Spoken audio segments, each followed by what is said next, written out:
வணக்கம். நான் பார்த்தே சமைத்தேன் என்ன பொண்ணி. இன்றைக்கி 4 விதமான ஈஸியான பண்ணுற லட்டு தான் பார்க்கலாம். கொஞ்சம் கீ கம்மியாக போட்டு பண்ணுறது. முதல்ல நான் ராகி மாவு எடுத்து வச்சுட்டுருக்கேன். ராகி லட்டு தான் பண்ண போகிறேன். இதை நல்லா சலித்து வச்சுட்டுருக்கேன். இதுக்கு தேவையான பொருட்கள் என்னென்னா, கொஞ்சம் வெல்லம் வேணும், நம்மளுக்கு என்னெல்லாம் ட்ரை ஃப்ரூட்ஸ் போடணுமோ அதெல்லாம் போட்டுக்கலாம். அப்புறம் கொஞ்சமாக நெய் வேணும், அப்புறம் கொஞ்சம் தண்ணி வேணும் நம்ம அந்த சிரப் உண்டாக்குறதுக்காக.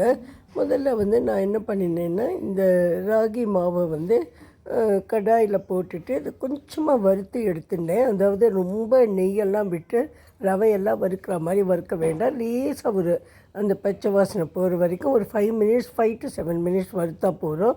அது ஒரு மாதிரி லேசாக கலர் மாறும், ரொம்ப லைட்டாக. அந்த டைமில் நம்ம எடுத்து இதை பாத்திரத்தில் போட்டுக்கலாம். நான் இங்கே இதை இப்போ வறுத்துட்டுருக்கேன். வறுத்ததை எடுத்து அப்புறம் இந்த பாத்திரத்தில் நான் ஆக்கிட்டேன். இங்கே பார்த்தீங்கன்னா தெரியும், இந்த பூனையில் தான் நான் போட்டு வச்சுருக்கேன்.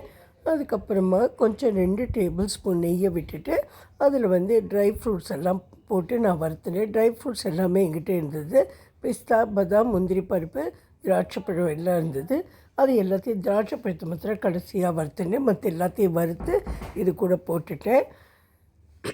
இதுக்கு கொஞ்சம் ஒரு ஏலக்காய் பொடியும் நான் போட்டு கொடுத்தேன்.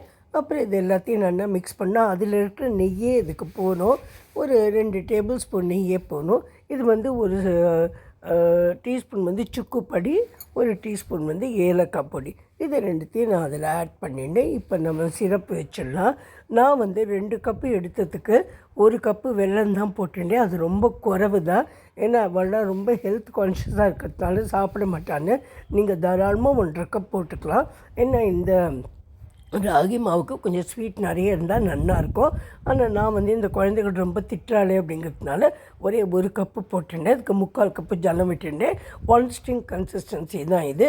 இது முதல்ல கொஞ்சம் ஒட்டுற மாதிரி வரும். அதுக்கப்புறமா அது நல்லா ஒரே ஒரு கம்பி வரா மாதிரி வந்துடும். அந்த ஒரு கம்பி வந்ததுக்கப்புறம் நம்ம அது இந்த ஏற்கனவே வறுத்து வச்சுட்டுருக்கோம் இல்லையா, அந்த எல்லாமும் போட்டு வச்சுட்டுருக்கோமே அதில் போட்டுடலாம். இப்போ 1 ஸ்ட்ரிங்னால் எப்படி வரணும்னு காமிச்சிருக்கேன் நான். அழகாக இப்படி ஒரு கம்பியாக வரணும் அந்த பாகு. அந்த விரலெல்லாம் நான் இந்த சாமான்கள்லாம் எடுத்ததுனால கொஞ்சம் அழுக்காக இருக்குது.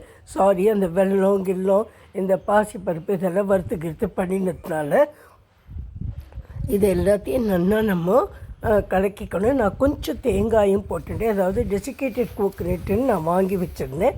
அந்த ட்ரையாக இருக்கும் இல்லையா, அந்த கோகனட்டையும் போட்டு எல்லாத்தையும் சேர்த்துட்டு இப்போ லட்டுவாக நம்ம பிடிக்க வேண்டியது தான். ஒன்றும் கஷ்டமே கிடையாது. இது ஈஸியஸ்ட் லட்டுன்னு சொல்லுவேன். சிரமம் இல்லாமல் வேலை ஆகிடும். இதை பற்றியெல்லாம் இதை நான் பண்ணி வச்சுருக்கேன். இதுதான் ராகி லட்டு. அடுத்ததான் நான் என்ன லட்டு பண்ணுறேன்னு உங்களுக்கு காமிக்கிறேன். இது நல்லாவே வந்தது. ஆனால் என்னை பொறுத்த வரைக்கும் கொஞ்சம் ஸ்வீட் கம்மி என்னோடய டேஸ்ட்டுக்கு. ஆனால் பசங்கள்லாம் அதான் ரொம்ப விரும்புகிறாங்கிறதுனால அப்படியே நான் விட்டுட்டேன். நான் அடுத்ததாக பண்ணினது ரொம்ப பாப்புலராக எல்லாருமே பண்ணுற ரவா லட்டு தான். இதுக்கு 1 கப்பு இந்த மெஷரால் 1 மெஷர் நான் ரவையை எடுத்து வச்சுட்டுருக்கேன். இதுக்கு கொஞ்சம் நெய் வேணும் நம்ம ரவையை வறுக்கிறதுக்கு. அதுக்கப்புறம் சர்க்கரை வேணும், ட்ரை ஃப்ரூட்ஸ் வேணும், அவ்வளவுதான். ஏலக்காய் பொடியும் வேணும். இப்போ இந்த ரவையை நம்ம முதல்ல 3 டேபிள் ஸ்பூன் நெய்யை விட்டு நல்லா வறுத்துன்னு வந்துடலாம். இது பச்சை வாசனை போகிற வரைக்கும் நல்லா கொஞ்சம் லேசு சிவப்பு வரணும். ஆனால் கருகக்கூடாது. அந்த அளவுக்கு நல்ல வாசனை வரும், உங்களுக்கே தெரியும். அந்த அளவுக்கு இந்த ரவையை நல்லா நம்ம வறுத்துக்கணும். முதல்ல இப்போ நம்ம கடாயில் நெய்யை விட்டுட்டு நல்லா நான் 3 டேபிள் ஸ்பூன் நெய் விட்டுட்டேன். இந்த ரவையை நல்லா வறுத்து எடுத்துட்டுலாம் கொஞ்சம் ஒரு 5 to 7 மினிட்ஸ் ஆகும். இது கொஞ்சம் தீயை முள்ளையே வச்சுக்கோங்க இந்த ஸ்வீட்ஸ்லாம் பண்ணுறதுக்கு, இல்லைன்னா சட்டுன்னு அது ஆகிடும். அதுக்கப்புறமா இது இந்த பவுலில் போட்டு வச்சுட்டுருக்கேன். நல்லா சூடு ஆறின அப்புறமா நம்ம மிக்சியில் போட்டு நல்லா பொடி பண்ணின்னு வந்துடலாம். அதே மாதிரி இதுக்கு தேவைப்படுற சர்க்கரையையும் நம்ம பொடி பண்ணி வச்சுக்கணும். இந்த சர்க்கரை எவ்வளோன்னா, இந்த 1 கப்புக்கு நான் 1 கப்பு சுகர் எடுத்துட்டேன். இதுக்கு கொஞ்சம் சுகர் போட்டால் தான் நல்லாயிருக்கும். அதையும் நல்லா பொடி பண்ணிக்கணும். நான் இந்த ஏலக்காய் பொடியும் இது கூட போட்டுட்டேன். அது தவிர ட்ரை ஃப்ரூட்ஸ் கேஷ்யூ நட்ஸு, பாதாம், பிஸ்தா இதெல்லாம் இது கூடயே போட்டு அரைச்சின்னு வந்துட்டேன். இந்த திராட்சை பழம் இருக்கு இல்லையா, ரெய்சின்ஸு, அதை மாத்திரம் நான் கொஞ்சம் நெய்யில் வறுத்து இது கூட சேர்த்துட்டேன். இல்லைன்னா பிடிக்கும்போது அந்த முந்திரி பருப்பெல்லாம் கீழே விழுந்துட்டே இருக்கும். இப்போ வந்து நம்ம 2 டேபிள் ஸ்பூன் நெய்யை விட்டு நல்லா உருக்கி வச்சுக்கலாம். முதல்ல இதில் திராட்சை பழத்தை வறுத்துன்னுட்டு அதுக்கப்புறம் இந்த இதையும் சூடு பண்ணிவிட்டு நெய்யும் சூடு பண்ணி அந்த சூடு பண்ணின நெய்யை இதில் விட்டுட்டு நம்ம எல்லாம் சூடு ஆறினப்புறமா தான் ரவையை நல்லா பொடிக்கணும். அப்புறம் வந்து நம்ம இதை வந்து உருண்டியாக பிடிக்க வேண்டியது தான். இது ஒரு நல்ல டேஸ்டியான ஒரு லட்டு தான். சாதாரணமாக தீபாவளிக்காக எல்லாருமே பண்ணுவாது. இதையும் நானும் பண்ணியிருக்கேன், உங்களுக்காக காமிச்சிருக்கேன்.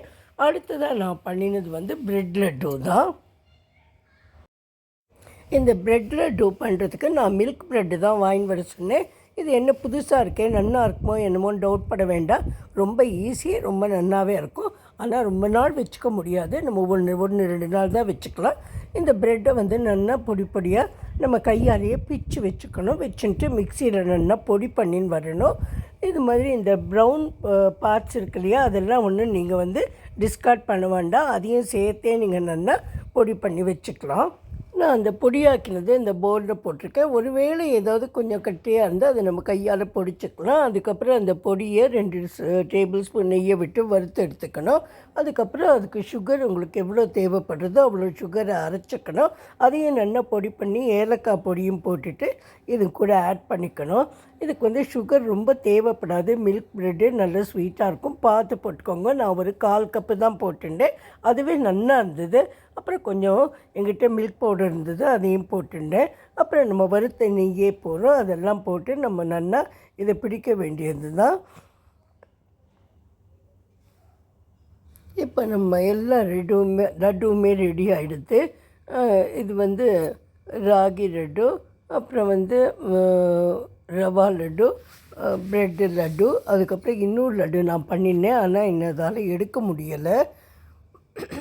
நான் ட்ரெடிஷ்னலாக பண்ண பொரிவலங்காய் உருண்டையும் கொஞ்சம் பிடிச்சி வச்சுருந்தேன். ஆனால் அது வந்து அன்றைக்கி எனக்கு வீடியோ எடுக்க முடியலை, அதனால் நான் அதை எடுக்கலை. ஆனால் அதுவும் வந்து தீபாவளிக்காக தான் பண்ணினேன். அதையும் நான் இங்கே வந்து உங்களுக்காக வச்சுருக்கேன். இன்னொரு நாள் நான் கண்டிப்பாக அது போடுறேன். அது கண்டிப்பாக தீபாவளிக்காக எல்லாருமே பண்ணுவாள்.